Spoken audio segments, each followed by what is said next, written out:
नमस्ते। थर्ड आई में आपका स्वागत है।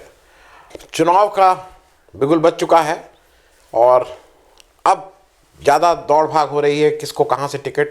सब जगह टिकट लेने वालों की लंबी लाइन लगी हुई है, कोई इससे मिल रहा है, कोई उससे मिल रहा है, उस पर चर्चा करेंगे। लेकिन मुझे लगा कि आज मैं कुछ बेसिक चीज़ें आपके साथ शेयर कर लूँ कि जो अधिकारी हैं, जो चुनाव है, जो इंडिपेंडेंट एजेंसीज़ हैं, इलेक्शन कमीशन, कोर्ट, ये लोगों का क्या बिहेवियर होगा।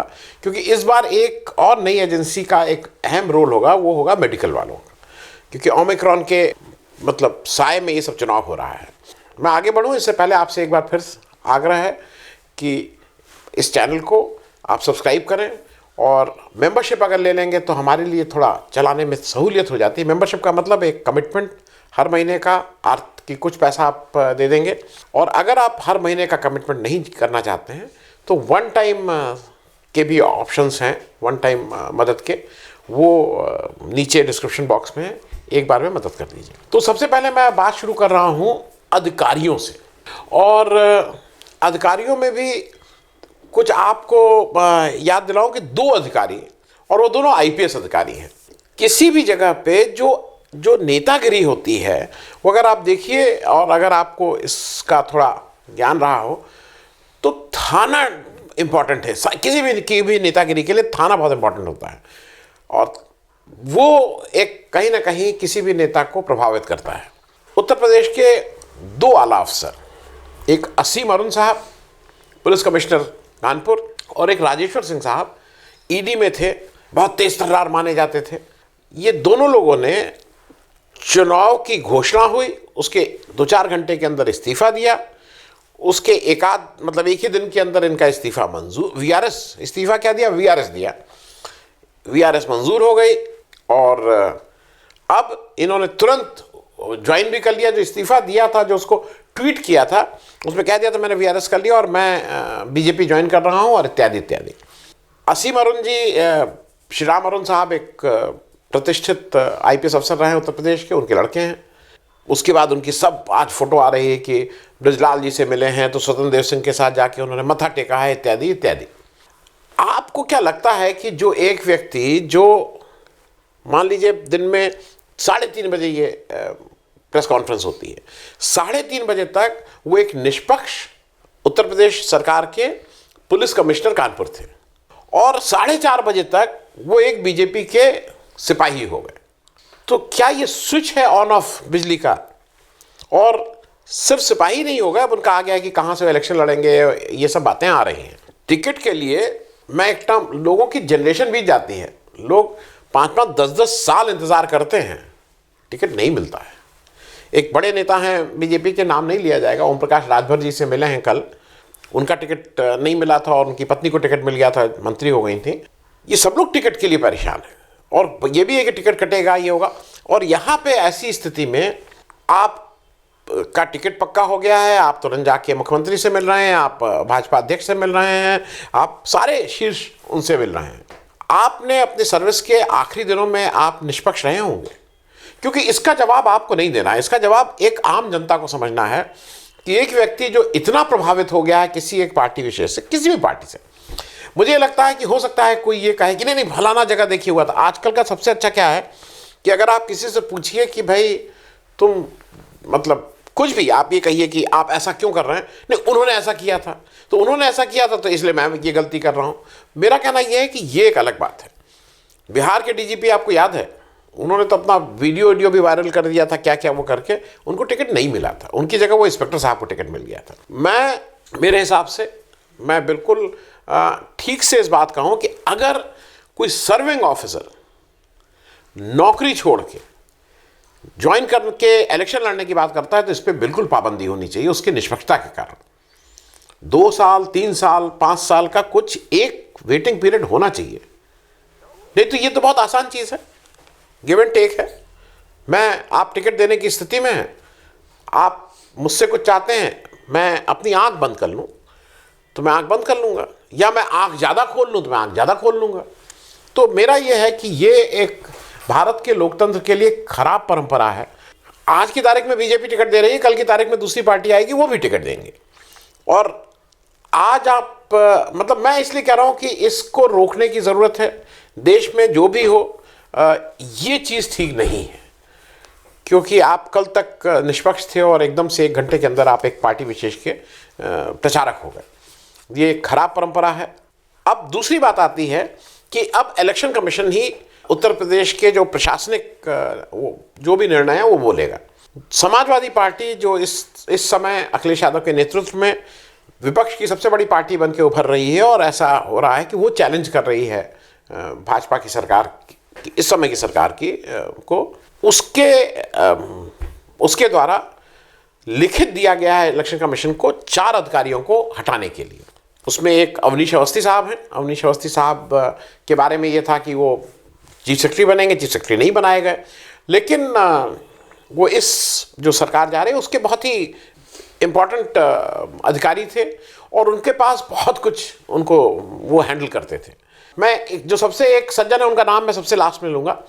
दूसरे एडीजी लॉ एंड ऑर्डर हैं प्रशांत कुमार जी। प्रशांत कुमार जी वही अधिकारी हैं जो हाथरस में जो कहते थे कि नहीं नहीं ये सब कुछ नहीं हुआ है, जो ब्लेटेंटली ये कह रहे थे कि हाँ रेप नहीं हुआ है, और वही लखीमपुर भी गए थे, वही नेगोशिएट भी किए थे राकेश टिकैत के साथ उस हत्या की बात जब किसान रौंदे गए थे। दूसरा, उनके लिए कहा है सपा ने कि ये लोग निष्पक्ष लोग नहीं हैं, ये एक पार्टी विशेष के लिए काम करते हैं। पार्टी विशेष क्या, सरकार के लिए काम, मतलब सरकारी जो पार्टी भाजपा के लिए। अमिताभ यश जी हैं एडीजी एसटीएफ, इंपॉर्टेंट पोस्ट होती है एसटीएफ, आप समझ सकते हैं, मार धाड़ ठोक दो वाली पार्टी। अमिताभ यश जी को भी उन्होंने कहा है कि इनको भी यहाँ से हटाइए। और जो चौथे व्यक्ति हैं वो ऑल पार्टी व्यक्ति हैं, उनका नाम है नवनीत सहगल साहब। नवनीत सहगल साहब सबसे खास मायावती जी के, उसके बाद सबसे खास अखिलेश जी के, और अब सबसे खास और इम्पोर्टेंट अधिकारी भाजपा सरकार में योगी जी के भी। नवनीत सहगल साहब के बारे में 2 चीज़ें बता दो। एक तो उनको फोटो खिंचवाने का शौक है, लंबे चौड़े हैं, तो कहीं पे भी आप देखेंगे ऐसे गर्दन निकाल के वो अपनी गर्दन जरूर फंसा देते हैं ये दिखाने के लिए। अवनीश अवस्थी को ये शौक नहीं है, मैं ये भी बता दूं, अवनीश अवस्थी को फोटो खिंचाने का शौक नहीं है, लेकिन नवनीत सहगल को फोटो खिंचाने का शौक है, क्योंकि वो वहीं से शायद स्ट्रेंथ ड्रॉ करते हैं। दूसरा, एक मुझे ऐसा लगता है कि इन 4 में से खुद ही रिकमेंड करके क्योंकि नवनीत सहगल का एक जो, अगर आप इसको मानते हैं ना, जैसे इलेक्शन में कोई कहे या ना कहे, तो बहुत से लोग इन सब चीज़ों को मानते हैं कि पहले ये हुआ, कौन किसकी पूजा करके निकलेंगे घर से, कितने बजे वो नॉमिनेशन करेंगे, क्या करेंगे, इत्यादि इत्यादि, जो टुटके होते हैं। तो नवनीत सहगल साहब का रिकॉर्ड बहुत ख़राब है। वो जिस सरकार के साथ रहे और उसके जितने खास रहे, वो उस पार्टी की सरकार नहीं बन पाई, वो हारी। तो मुझे ऐसा लगता है कि नवनीत सहगल इन सारे लोगों में एक ऐसे हैं जिनको बीजेपी को ही हटा देना चाहिए, क्योंकि अगर वो थोड़ा टुटका उटका मानते हो। दूसरा, ये चुनाव सोशल मीडिया का चुनाव है, इसमें कहीं कोई दो राय नहीं है। मैं सोशल मीडिया का चुनाव इसलिए कह रहा हूँ क्योंकि 15 तारीख तक रैली नहीं होंगी। सोशल मीडिया मतलब आप वर्चुअल रैलीज करिए, लोगों से ओवर दी फ़ोन और ओवर दी व्हाट्सएप या सोशल मीडिया के माध्यम से अपनी बातें कहिए, लोगों तक जाइए। इस पे बाकी सबका तो ठीक है। मुझे ऐसा लगता है, मैं एक आध दिन कल परसों किसी से कहीं बात भी हो रही थी किसी चैनल पे, इसमें कोई दो राय नहीं कि इसमें सबसे चाक चौबंद और सबसे ज़्यादा मतलब बैटल रेडी जिसको कहते हैं, तैयारी बीजेपी की है, इसमें कोई दो राय नहीं है, क्योंकि उनके जो शीर्ष नेतृत्व है वो पर्सनली इस चीज़ को देखते हैं। दूसरा, जहाँ तक रही बात कांग्रेस की और सपा की, मुझे ऐसा लगता है कि अगर मान लीजिए थोड़ा इनमें कुछ कमी रह जाएगी तो जो पहले फेज़ का इलेक्शन है 10 फरवरी को, वहाँ तक क्लियर हो जाएगा कि ये सोशल मीडिया को कैसे यूज़ किया जा रहा है, याद है ना। तो वो सीखना उनके लिए आसान होगा। ये ज़रूर है कि मान लीजिए पैसा ज़्यादा खर्च होगा, क्योंकि वो पहले से सेट हैं, जो भी बीजेपी जिनको भी ये काम दे रही है अपने प्रचार प्रसार का, लेकिन इनके लिए वो सीखना होगा, लेकिन वो फिर भी उसको कैचअप कर लेंगे। आम आदमी पार्टी हालांकि बहुत रेकनिंग में नहीं है, लेकिन मैं फिर भी कह दूं, आम आदमी पार्टी का एक बेसिक एडवांटेज ये है टेक्नोलॉजी में कि उनके पास इस तरह के समर्थक खूब हैं। तो अगर मतलब वो इस पे आ गए तो उनके समर्थक ही उनकी इस गैप को पूरा कर देंगे। मुझे यहाँ एक बहुत बड़ी डिसएडवांटेज लगती है बीएसपी की। बीएसपी समहाउ अपने को इस सोशल मीडिया के उसमें बहुत कुछ इवॉल्व नहीं की है। एक तो मायावती जी बहुत नहीं रहती हैं सोशल मीडिया पे, बीएसपी इन जनरल नहीं है। तो मुझे लगता है कि थोड़ी डिसएडवांटेज बीएसपी की रहेगी अगर पूरा चुनाव वर्चुअल मतलब रैली फिजिकल रैली नहीं होती है। तो इसमें हर साल होता है, लेकिन इस बार एक फिर से वो जो एक ऐप आया है ना, उस ऐप में बताया जाएगा कि मेरे कैंडिडेट ऐसे हैं, वो हर पार्टी को करना है। उसमें एक और क्लॉज होता है जो हर बार होता है कि टिकट देने का कारण, और हर एक आदमी लिखता है विनेबिलिटी। मुझे लगता है कि इस पर भी कोई एक चर्चा होनी चाहिए। विनेबिलिटी नहीं, आपको और डिटेल लिखना चाहिए। खैर 16 तारीख को रिव्यू हो जाएगा कि आगे की रैली होंगी कि नहीं होगी, लेकिन मेरे हिसाब से तब तक जो लोग डिसीजन मेकर हैं पर्दे के पीछे से, हालांकि इंडिपेंडेंट एजेंसी है इलेक्शन कमीशन, लेकिन फिर भी जो लोग हैं वो कुछ ना कुछ देख लेंगे कि उस समय तक कहाँ तक मामला कैसा चल रहा है। अब आज एक बहुत इंपॉर्टेंट चीज़ हुई है जिसका मुझे लगता है कि इलेक्शन पर डायरेक्ट असर होगा। सुप्रीम कोर्ट ने आज सेंट्रल गवर्नमेंट को जो प्रधानमंत्री जी का जो सुरक्षा में चूक वाला मामला था उसकी पिटीशन एक आई हुई थी, उसको सुनते हुए उन्होंने बहुत सख्त बातें कही हैं, बहुत सख्त बातें कही हैं। पहले तो मैं बता दूं कि वो क्या करना, उन्होंने सुप्रीम कोर्ट ने एक आदेश के तहत उन्होंने कहा कि शाम तक हम, ये हो सकता है जब मैं अभी रिकॉर्ड कर रहा हूं इसके बाद वो ऑर्डर आ जाए, उन्होंने एक रिटायर्ड सुप्रीम कोर्ट के जज के सरपरस्ती में, मतलब he will head the commission, में एक कमेटी बनाने की बात प्रपोज की है। उसमें ऐसा लगता है, मतलब ये टेंटेटिव है कि DGP Chandigarh, IG NIA, registrar general of Punjab and Haryana high court और एडीजीपी सिक्योरिटी, ये लोग उसके शायद मेंबर हों। अब ये तो उन्होंने कर दिया, और इसको क्यों किया वो भी मैं बता दूं। ये जब सुना गया था उसमें बहुत सख्त टिप्पणी की है सेंट्रल गवर्नमेंट के ऊपर, तुषार मेहता साहब के ऊपर। उसमें एक सुप्रीम कोर्ट जज ने ये भी कहा कि it is not expected of you. वो क्यों की वो मैं बता रहा हूँ। ऐसा था कि जब 2 दिन पहले सुप्रीम कोर्ट ने कहा था कि भाई एक इंक्वायरी बनाई थी पंजाब गवर्नमेंट ने, एक इंक्वायरी कमेटी बनाई थी सेंट्रल गवर्नमेंट ने, मिनिस्ट्री ऑफ होम ने, तो सुप्रीम कोर्ट ने कहा था कि आप इसको होल्ड पे रखिए, मंडे को हम सुन के इस पर कोई फैसला कर देंगे। चटपट इधर से, एक्चुअली यहाँ पे तो बहुत ही तेज होता है ना काम, मिनिस्ट्री ऑफ, खास करके मिनिस्ट्री ऑफ होम का मामला था। उन्होंने 7 पंजाब के ऑफिसर्स को शो कॉज नोटिस दे दिया सेंट्रल गवर्नमेंट ने कि आप केस उस पर कार्रवाई क्यों ना की जाए। शो कॉज नोटिस ऐसे ही होता, और 24 घंटे का समय दिया उस पर जवाब देने के लिए। अब वो 8 तारीख को, सैटरडे को, वो 24 घंटे का समय समाप्त हो गया था। तो पंजाब के एडवोकेट जनरल का कहना यह था कि एक तरफ आप इंक्वायरी बना रहे हैं, एक तरफ आप कह दे रहे हैं कि ये 7 लोगों से कि आपको शो कॉज नोटिस देना और आपके खिलाफ कार्रवाई क्यों ना की जाए अमाउंट्स टू, आपने ऑलरेडी कह दिया ना कि इनकी गलती थी, इट अमाउंट्स टू दैट। क्योंकि शो कॉज नोटिस जब भी इशू होता है तो वो तो उसके ऊपर होता है जिससे कहीं गलती हुई हो। तो बाय एंड लार्ज ये कहीं ना कहीं सेंट्रल गवर्नमेंट ने ये ऑलरेडी डिसाइड कर दिया। तो इस पर कोर्ट बहुत सख्त था कि जब हमने आपसे कहा था कि इस पर कोई कार्रवाई नहीं होगा, आपने क्यों किया। तो उस पर सॉलिसिटर जनरल तुषार मेहता साहब कहने लगे नहीं उससे पहले हो गया था, कोर्ट से जब निकले, और आपके ऑर्डर आने से पहले हो गया था, इत्यादि इत्यादि। वो अपनी बात करने लगे, लेकिन इस पर सुप्रीम कोर्ट ने कहा कि नहीं बिल्कुल गलत है, और आप पहले से बिना जांच के किसी को पहले ही से आप दोषी करार दे रहे हैं। तो फिर, और ये भी हुआ कि फिर पंजाब गवर्नमेंट के जो एडवोकेट जनरल थे उन्होंने कहा कि फिर इस इंक्वायरी का सेंट्रल गवर्नमेंट क्यों करा रही है, जब आपने पहले ही से तय कर लिया कि ये दोषी हैं तो अब आप इंक्वायरी क्यों करा रहे हैं। वो इंक्वायरी अगर सुप्रीम कोर्ट करा रहा है, और अगर ठीक से करा रहा है, और उसमें जो भी चूक हुई है उस चूक में, अब जिसको कहते हैं दूध का दूध पानी का पानी अगर हो जाता है, ये बिल्कुल क्लियर हो जाता है कि इसकी वजह से है, तो उसका चुनाव पे ज़रूर प्रभाव पड़ेगा। दूसरी तरफ मुझे ऐसा लगता है कि इस पूरे इंसिडेंट में जो मतलब चुनाव, क्योंकि सारी बातें तो चुनाव के तहत हो रही हैं, जैसे पुलवामा और बालाकोट की बात हुई थी, वो चुनाव के रेफरेंस में बीजेपी का बहुत फायदा हुआ था।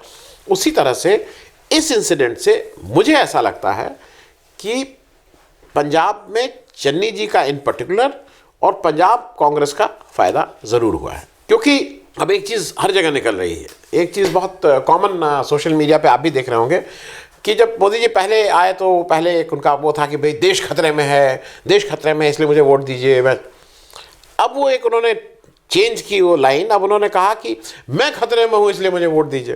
तो अब वो थोड़ा चेंज हो गया है। मेरे एक मित्र हरियाणा के हैं, उनसे मेरी बात हो रही थी, वो ये कहे कि मोदी जी का फ़र्क यह है कि जब 2014 में आए थे तो ये अगर कोई ऐसी बात भी कहते थे जो सही ना हो, लोग विश्वास करते थे। आपको अगर याद हो तो जब नोटबंदी हुई थी तो लोगों ने इनका विश्वास किया था। लेकिन आज अगर ये सच भी कहते हैं तो लोगों को के ऊपर लोग अब इनका विश्वास नहीं करते हैं। तो एक तो यह है। मैं चलते चलते एक और चीज़ को टच कर दूं, वो जनरली मैं अपने शोज़ में शुरू में करता था। ओमिक्रॉन जो है वो इस समय भयंकर ढंग से फैल रहा है। 27 दिसंबर को 6,000 केसेस थे, कल 9 जनवरी को 1,80,000 केसेस हैं। तो वो अजीब तूफानी रफ्तार से बढ़ रहा है। और 1,80,000 केसेस, इतने केसेस 27 में 2021 में थे, जब वो अप्रैल मई का अगर आपको याद हो, जब पीक पे कोरोना था उस समय के केसेस थे। तो ये एक थोड़ा सा आप सब लोगों को इस खतरे को समझना है, जो भी आपसे बन पड़ता है। जितना सोशल डिस्टेंसिंग कहने को ठीक है, लेकिन अगर 2 कमरे के घर में कोई रह रहा है, 1 कमरे के घर में रह रहा है, तो क्या सोशल डिस्टेंसिंग होगी। जितनी सोशल डिस्टेंसिंग फिर भी हो सके वो सोशल डिस्टेंसिंग करिए। जहाँ तक मास्क लगा सकते हैं वो मास्क लगाइए, और बाकी जो इसकी हिदायतें हैं वो करिए। हालांकि एक बात यह है कि वैक्सीन लगवा लीजिए। अगर आप मतलब 60+ वाले हैं तो 3rd डोज के लिए इंटाइटल हो करा लीजिए, क्योंकि यही एक इससे आपकी सुरक्षा हो सकती है। उतना डरने की बात नहीं है, उतना फेटल नहीं है, लेकिन फिर भी ओमिक्रॉन तो ओमिक्रॉन है, कोरोना तो कोरोना है, तो थोड़ा बहुत डर के ही रहा जाए तो ठीक है। अगले अंक में फिर से इस चुनाव की बात आगे बढ़ाएंगे। Thank you so much.